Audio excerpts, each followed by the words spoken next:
Amados irmãos e irmãs, nesse evangelho hoje de João, nós vemos João apresentar uma situação muito interessante para nós, que se repete muitas vezes ao longo da nossa vida. Aquele povo, os fariseus, os mestres da lei, querendo pegar Jesus, queriam, na verdade, matar aquela mulher e matar Jesus também. Esse era o fim último deles. Eles colocam a lei contra Jesus. E a gente sabe que Jesus também no Evangelho, ele diz que ele não veio abolir a lei, mas levá-la a pleno cumprimento. Mas nós, conhecendo Jesus, sabemos que não é a lei mosaica que ele veio levar a pleno cumprimento. Por quê? Porque a lei mosaica diz, não pode fazer nada no dia de sábado. Estava Jesus lá fazendo. Não pode tocar no leproso. Estava Jesus lá tocando. Não pode fazer tal coisa. Estava Jesus lá fazendo. Ou seja, Jesus veio levar a pleno cumprimento não é a lei mosaica, mas a lei que ele trouxe. E ele nos diz que o novo mandamento, ou seja, a nova lei é: amai-vos uns aos outros, como eu vos tenho amado. Esta é a lei que Jesus vem cumprir. Naquele período, a maioria daquelas leis eram extremamente desproporcionais. E é bom a gente perceber o seguinte: o que era pecado para a religião judaica também era considerado crime para o nível social. Ou seja, tudo que era pecado também podia ser punido criminalmente. Como nós vemos no evangelho de hoje. A mulher pecou, com a traição e ela é condenada então civilmente à morte. Olha só que coisa horrorosa. Olha só que pena desproporcional. Inclusive, já que estamos falando sobre essas leis, se uma mulher, por exemplo, naquele tempo, fosse molestada, ela era obrigada a casar-se com aquele que fez isso com ela. Olha só que coisa absurda. E no meio desse tempo, totalmente inóspito, Jesus ele vem trazer uma nova forma de olhar para as pessoas. Uma nova forma de viver a lei, que não é mais a lei que mata, mas é a lei que salva. E aí nesse contexto, então aqueles fariseus e os mestres da lei levam aquela mulher pega em adultério com a intenção de matar ela e Jesus. Mas Jesus ele já conhecia o coração daquele povo. Quando eles chegam para poder pegar Jesus, Jesus já até agacha. Que ele já deve falar assim: ai Senhor, me dê paciência, porque se me der força, com certeza deve ter passado isso no coração de Jesus. E aí, claro que Jesus, no auge da sua paciência e do seu conhecimento, inclusive da sua misericórdia, porque no fundo, pecador mesmo não era só aquela mulher, era quem queria matá-la, era quem era cego pela lei. Esses eram muito mais pecadores ainda do que aquela mulher. E é interessante que aqueles homens, como nos mostra o Evangelho, eles já chegaram com pedra nas mãos. Já sabiam o que eles queriam. E aí, eles colocam Jesus contra a parede, dizendo: olha, a lei mosaica diz o seguinte: se uma mulher é pega em adultério, tem que apedrejar. E aí Jesus, ele se agacha novamente e começa a escrever no chão. Os grandes teólogos da igreja nos diz que muito provavelmente Jesus estava escrevendo era o pecado daquele povo. Eles foram saindo um a um, porque quando eles olhavam Jesus escrevendo no chão, eles liam os próprios pecados. E aí lá eles olhavam e percebiam: puxa vida, eu também fiz isso. Eu também fui infiel nisso. Eu também agi com injustiça nisso. Eu também fiz mal ao meu irmão. Eu também fiz tal fofoca. Eu também produzi tal maldade. E aí caiu a ficha de que talvez é bom a gente perceber que estamos todos no mesmo barco. Todos somos pecadores. O problema daqueles fariseus é o mesmo problema que nós temos hoje em dia. Quando nós descobrimos o pecado de alguém, a gente esquece que nós somos pecadores também. E quantas vezes na nossa vida nós não nos juntamos em grupo, que nem aqueles fariseus, com pedras nas nossas mãos, para poder tacar em quem a gente descobriu algum erro. Quantas vezes a gente não se junta no nosso grupinho de fofoca para poder contar, tá sabendo, fulano? Fulano traiu Beltrano. Ah, mas você não sabe com quem. E aí começa a espalhar. E aí quando chega, você não está sabendo da pior. A gente já fica com os ouvidos até salivando, né? Me conta, o que foi? O que fizeram? O que foi dessa vez? Parece que a gente anseia por saber o pecado dos outros. Parece que a gente se alegra ao saber que alguém talvez errou mais do que nós. Só que o problema é que enquanto a gente gasta energia preocupado com o erro dos outros, nós não corrigimos os nossos. Enquanto nós ficamos gastando tempo para falar da vida dos outros, nós não enxergamos o que nós precisamos mudar. Quanto de tempo nós já desperdiçamos nessa vida? Quanto de energia a gente poderia ter transformado para ajudar aquele que estava caído e a gente não fez, e sabe por quê? Porque quem carrega a pedra nas mãos não tem mão sobrando para estender a quem está caído. Como é que eu vou estender a minha mão se eu estou cheio de pedra aqui para atacar nos outros? Quem está com a mão cheia de pedra não tem a mão para acariciar o irmão. Quem carrega muita pedra não tem mais nada para fazer na vida, senão tacar a pedra nos outros. E o problema é que andar cheio de pedra faz mal para os outros e para nós. Porque a gente começa a carregar um peso desnecessário. E olha, viver uma vida rancorosa pesa. Pesa demais. Faz com que a gente vive triste. Vive o tempo todo, né? Olhando para a vida como se tudo fosse ruim. Como se tudo fosse um grande peso. É claro que é um grande peso. Você está carregando pedra? Que a gente possa tirar das nossas mãos aquilo que não é de Deus. Nós, como cristãos, devemos aprender o seguinte: a misericórdia é muito mais poderosa do que as pedras que nós carregamos. O amor de Deus transforma muito mais os nossos corações do que a raiva e o ódio que nós carregamos. Nós não mudamos ninguém no grito, não mudamos ninguém na pedrada, nós mudamos o outro no amor e na misericórdia.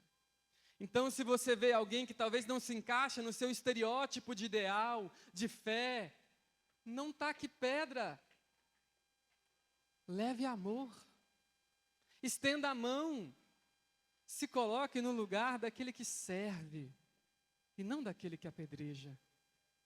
Uma coisa interessante, vocês perceberam que aquela mulher foi jogada no chão pelos fariseus.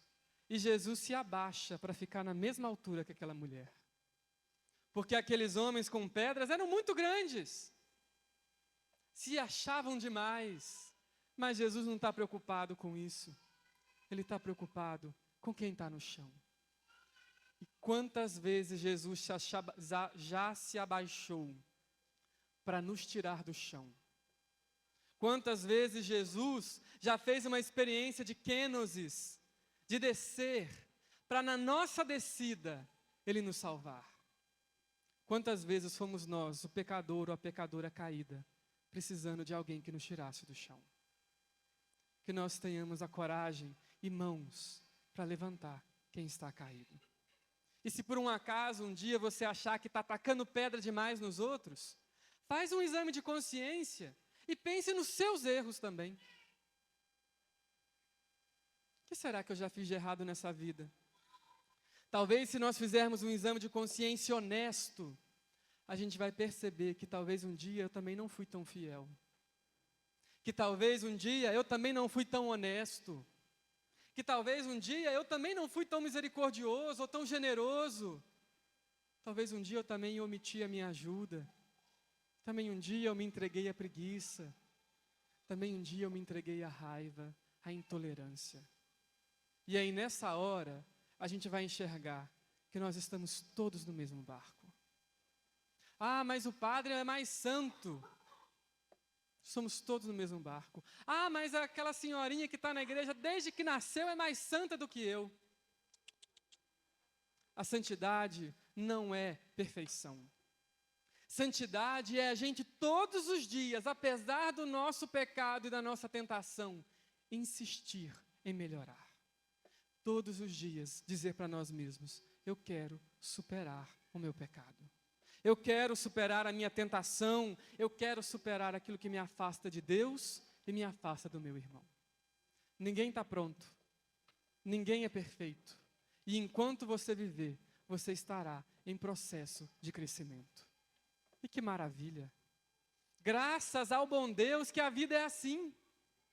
Já pensou? A gente já está pronto agora? Que chatice que vai ser o resto dessa vida.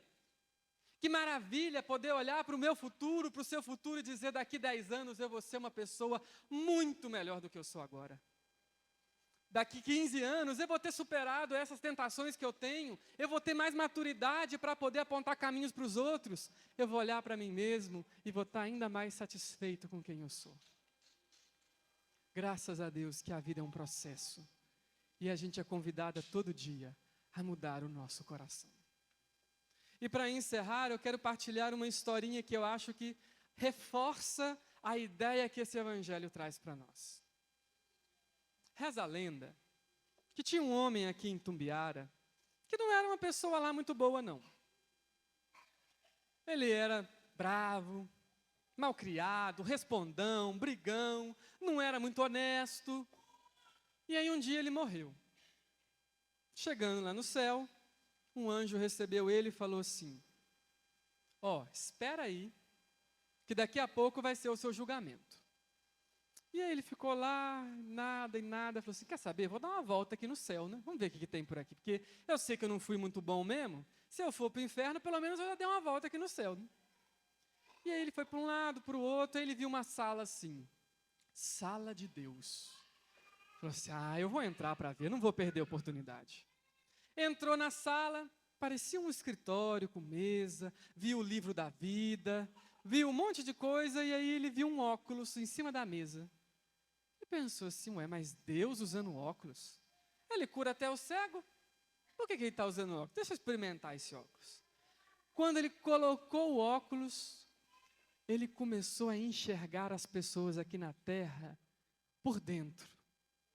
Não pela aparência, não pelo que aparece, mas começou a enxergar a pessoa a partir do que ela é existencialmente. E aí ele começou a olhar então para Itumbiara e começou a olhar para as pessoas que ele conhece. Deixa eu olhar minha mãe. Nossa, que pessoa maravilhosa minha mãe. Puxa vida. E eu não valorizei o quanto merecia. Passou mais um pouco, olhou para uma pessoa: eu vou olhar para fulano, que fulano era chato demais. Deixa eu olhar como é que é fulano por dentro. Olhou e falou assim: puxa vida, e fulano nem era chato, só estava num dia ruim, coitado. E aí passou, olhou para outro, falou: aquele ali é ruim com certeza. Era até meu colega, lembro bem como é que ele era ruim. E aí quando olhou, falou assim: puxa vida, ele não era tão ruim. Ele só teve uma experiência de vida ruim, uma infância difícil, muitas injustiças. E daqui a pouco ele começa a olhar e chega ali na Avenida Santos Dumont, e aí ele vê ali do Banco do Brasil saindo uma senhorinha, tinha acabado de receber o salário dela. E aí ele vê um trombadinha passando e rouba a bolsa da senhora. Tinha acabado de pegar a aposentadoria. E aí ele olha e fala: mas como é que Deus permite isso? Mas eu vou fazer justiça agora. Eu nunca fiz uma coisa boa nessa vida, mas eu vou fazer agora. Pegou a mesa que estava na sala de Deus e tacou lá do céu em cima da cabeça daquele trombadinho. Matou na hora. Nisso ele escuta o barulho dos anjos. Deus está vindo. Ele já vai correndo assim, chega: Deus, eu sei que eu não fui um cara muito bom nessa vida, mas eu acabei de fazer uma ação maravilhosa. Acabei de matar um bandido. E aí Deus fala assim: meu filho, o que você foi fazer?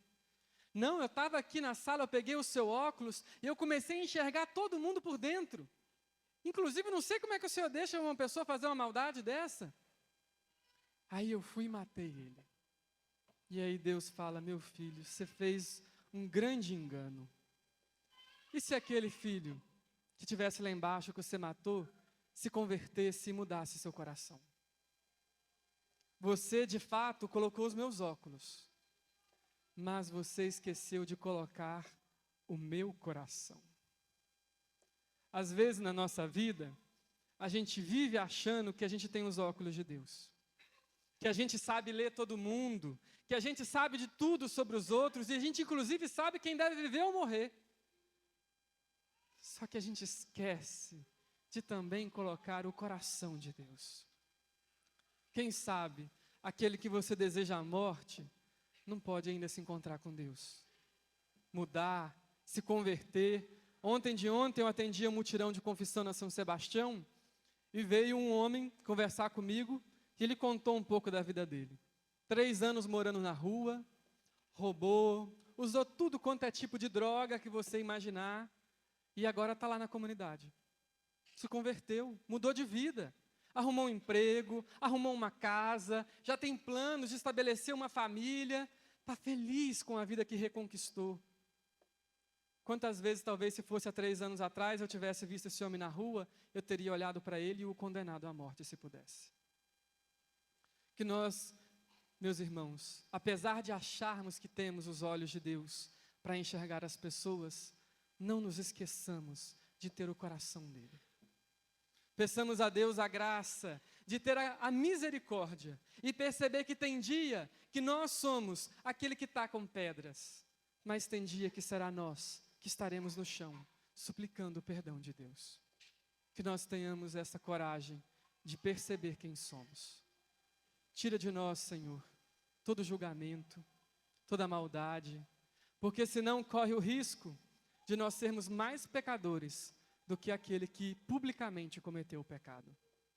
Aquele bandido, ele é pecador, fez uma coisa que merece ser punida, com a prisão, com a justiça, mas se a gente quiser matá-lo, nós seremos muito mais pecadores do que aquele que fez isso. Ou se por um acaso a gente diz, não, mas se matou, então eu posso matar. Então você não vai ser melhor do que ele em nada, porque o seu pecado agora é o mesmo que o dele. Que a gente possa ter isso como ciência. E agora nesse momento, fechando os nossos olhos, olhemos para dentro de nós e nos perguntamos como anda os nossos olhos e o nosso coração. Será que a gente tem enxergado mais com os olhos de Deus ou com o coração de Deus? Nos ajude, Senhor, a enxergar o mundo com o teu coração. Eis-me aqui, Senhor, dá-me um coração semelhante ao teu, enche-me de ti, até transbordar. Eis-me aqui, Senhor, dá-me um coração semelhante ao teu, enche-me de ti, até transbordar. Vamos dirigir nosso olhar aqui para frente, lembrando desta cruz que se faz presente no nosso meio. Coloque a mão no seu coração e peçamos ainda mais forte que o nosso coração seja puro. Eis-me aqui, Senhor, dai-me um coração semelhante ao teu, enche-me de ti, até transbordar. Eis-me aqui, Senhor, dai-me um coração semelhante ao teu, enche-me de ti, até transbordar.